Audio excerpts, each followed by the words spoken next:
अब इसके बाद 30 अंश और 60 अंश कोण के लिए त्रिकोणमितीय अनुपात देखेंगे। तो इसके लिए हम सबसे पहले एक समबाहु त्रिभुज बनाएंगे। एक समबाहु त्रिभुज बनाएंगे और यह एक समबाहु त्रिभुज ABC, एक समबाहु त्रिभुज ABC हम बनाएंगे। लेकिन इस समबाहु त्रिभुज ABC में हमें जानते हैं कि समबाहु त्रिभुज की तीनों भुजाएं आपस में बराबर होती हैं। उसके बाद तीनों कोण भी आपस में बराबर होते हैं और तीनों कोण 60-60 अंश कोण होते हैं। माने 60 अंश का ये भी होगा, 60 अंश का भी होगा और 60 अंश का भी होगा। यदि इसकी एक भुजा इसकी A हो तो सभी भुजाएं BC भी A होगा और AC भी A होगा।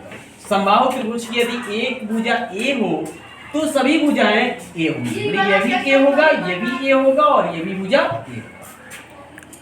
अब इस स्थिति में कोण इसका ये 60 अंश का है, ये भी 60 का होगा, ये भी 60 अंश का होगा, ये भी 60 अंश का होगा।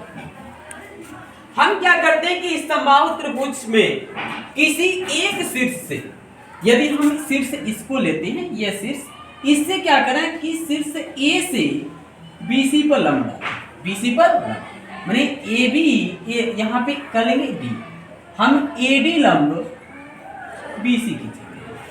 जबकि यह हम जानते हैं, यह हमें पता होना चाहिए कि किसी भी समबाहु त्रिभुज के किसी एक भुजा से, एक शीर्ष से सम्मुख भुजा पर डाला गया जो लंब होता है वह सम्मुख भुजा को समद्विभाजित करता है, दो बराबर भागों में बांटता है। यह भी A/2 होगा और ये भी A/2, क्योंकि टोटल A है। टोटल कितना है? A है।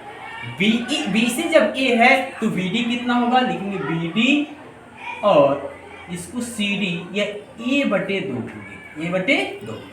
BD भी और CD भी A/2। अब इस स्थिति में हम लंब की लंबाई ज्ञात कर लें, क्योंकि यह क्या होगा? कर्ण होगा, ये कर्ण होगा। इस त्रिभुज की बात करें, त्रिभुज हम ABD में देखेंगे, BD में तो क्या होगा कि यह एक समकोण त्रिभुज है और इसमें देख रहे हैं कि तो ये कर्ण होगा, ये आधार होगा और ये लंब होगा। तो हमें लंब की लंबाई ज्ञात करनी, किसकी? लंब की लंबाई ज्ञात करनी है। तो पाइथागोरस प्रमेय का प्रयोग करेंगे। पाइथागोरस प्रमेय से इस त्रिभुज में मैं चल रहा हूं। ये त्रिभुज एक समकोण त्रिभुज ये है और इस त्रिभुज की बात की जाए तो यह कोण 60 अंश का, लेकिन इस कोण की बात की जाए तो हम जानते हैं कि यह तो सम्मुख भुजा को समद्विभाजित करता है, जो डाला गया लंब है यह सम्मुख भुजा को समद्विभाजित करता है। उसके साथ साथ इस कोण को भी, जिस कोण से वो लंब डाला गया है उस कोण को भी दो बराबर भागों में बांटता है और जिसमें प्रत्येक कोण, जबकि ये कोण पूरा कोण 60 अंश का है तो ये जो कोण होगा ये 30 अंश का होगा। ये कोण 30 अंश का होगा और ये भी कितने का होगा? 30 अंश का होगा। 30 अंश, ये दोनों कोण 30 अंश का होगा।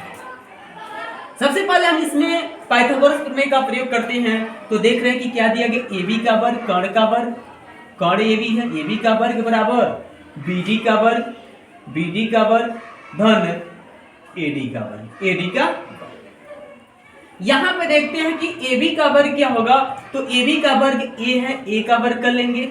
BD का वर्ग, BD कितना है? A/2 है, A/2 का वर्ग कर लेंगे और धन AD का वर्ग, हमें AD ज्ञात करना, AD का वर्ग रखेंगे। अब यहाँ पे A का वर्ग बराबर A का वर्ग A² बटे 2 का वर्ग 4 होगा बराबर प्लस AD का स्क्वायर। यहां पर देख रहे हैं कि हम क्या करेंगे, अब AD का जो स्क्वायर है इसको ऐसे कर लेंगे A का स्क्वायर माइनस, जबकि AD के हमने जगह पे AD के स्क्वायर को इधर ही रखेंगे, लेकिन A² बटे 4 को पक्षांतर कर लेंगे तो A² बटे 4 क्या होगा? माइनस में हो जाएगा बराबर AD²। ऐसे भी लिख सकते हैं। हमने A²/4 को राइट हैंड लेफ्ट में कर लिया और AD को राइट में ही रखा। अब यहाँ इसको AD का स्क्वायर बराबर लिख सकते हैं। यहाँ पे एलसीएम लें, इन दोनों का स्क्वायर रेखा 4 होगा, इसमें 4 से मल्टीप्लाई होगा, 4A² माइनस A² होगा। तो AD का स्क्वायर जो होगा वो कितना होगा? 4A² में से A² घटाएंगे 3A² बटे 4 मिलेगा। अब यहाँ पे एडी ज्ञात करना है, तो जब एडी ज्ञात करना तो वर्गमूल लेंगे। जब वर्गमूल इसका लेंगे तो 3 का वर्गमूल कड़ी में 3 होगा, अब बटे 4 का वर्गमूल 2 होगा, क्योंकि वर्ग को पक्षांत करते हैं वर्गमूल होता है, तो कड़ी में 3 का वर्गमूल कड़ी में करें 3 का वर्गमूल 3 कड़ी में 3 होगा, 4 का वर्गमूल 2 होगा, और जबकि ए स्क्वायर का वर्गमूल क्या होगा, ए होगा। इसका मतलब जो एडी की माप होगी, ये एडी है, ये √3/2 ए, ये √3/2 ए होगा। अब इस मैं त्रिभुज की बात करूं, इस त्रिभुज की मैं बात करूं, ये जो त्रिभुज है इसमें हमें क्या ज्ञात करना है कि हमें sin 60 मतलब थीटा जो कोण है 60 अंश और 30 अंश के लिए त्रिकोणमितीय अनुपात ज्ञात करना है। इस तरह से कि यदि इसको अलग बनाए हम तो ऐसे बनेगा, ये क्या होगा, यह a है, ये b है और ये d है। यह a/2 दी गई है, ये a/2 दिया है, ये a दिया है और यह √3/2 a दिया है। यहाँ पे हमें ये देखना है कि यह कोण कितने अंश का, तो 60 अंश का, यह कोण 60 अंश का, यह कोण कितने अंश का, तो ये 30 अंश का। तो सबसे पहले हम 60 अंश के लिए त्रिकोणमितीय अनुपात ज्ञात करेंगे, उसके बाद इसी त्रिभुज का प्रयोग करके हम 30 अंश का भी त्रिकोणमितीय अनुपात ज्ञात कर लेंगे। ये कर्ण है, ये कर्ण है, और यह देखा जाए तो इस 60 अंश के कोण के लिए ये आधार होगा, ये BD क्या होगा, आधार होगा, और इसके सामने वाली जो भुजा होगी ये लंब होगी। किस कोण के लिए, तो कोण 60 अंश के लिए, 60 अंश के कोण के लिए इसके सामने वाली भुजा लंब होगी, और ये जो भुजा है, ये संगत वाली भुजा जो इस कोण को बना रही है, ये आधार होगी, और सबसे बड़ी भुजा ये क्या होगी, कर्ण होगी। अब इसके बाद हम यहाँ क्या करेंगे, अब इसमें हम सबसे पहले अब 60 अंश कोण के लिए त्रिकोणमितीय अनुपात, तो सबसे पहले हम लिखेंगे तब sin 60 अंश, पहले sin 60 अंश की वैल्यू ज्ञात करेंगे। तो sin 60 का हमने sin का त्रिकोणमितीय sin 60 अंश के लिए हम त्रिकोणमितीय अनुपात ज्ञात करेंगे, तो sin थीटा बराबर होता है लंब बटे कर्ण, लंब बटे कर्ण होता है, लंब बटे कर्ण। जबकि लंब देख रहे हैं कि लंब कड़ी में 3/2 है और a है, कड़ी में 3/2 है, और कर्ण कितना है, तो a है। तो यहाँ पे देख रहे हैं कि जब कड़ी में 3/2 a से भाग करेंगे तो a से कट जाएगा, क्या मिलेगा, तो यहाँ पे होगा कड़ी में 3/2 बटे 1, तो बटे 1 को तो हम लिखेंगे नहीं, क्योंकि बटे 1 का मतलब यही होगा, तो इसका मतलब यही हमें बचा, क्योंकि यहाँ पे a से a कट गया, कड़ी में 3/2 अपन a आया, a से भाग करेंगे, उसमें कोई परिवर्तन नहीं हुआ, कड़ी में 3/2 ही होगा, तो यही हमें बचा। अब इसके बाद हम cos 60 की वैल्यू ज्ञात करें, cos 60 की, तो cos 60 बराबर होता आधार बटे कर्ण, आधार बटे कर्ण होता है।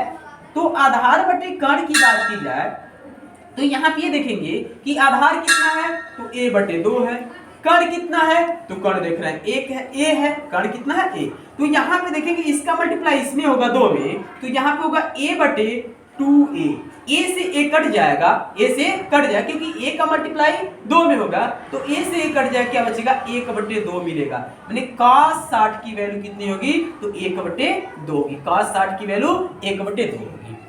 हमने देखा कि cos 60 की वैल्यू 1/2 होगा। अब इसके बाद हम क्या करेंगे, tan 60 की वैल्यू करेंगे, तो tan 60 अंश के लिए देख रहे हैं कि tan 60 अंश के लिए क्या होता है, tan 60 बराबर होगा लंब बटे आधार, लंब बटे आधार।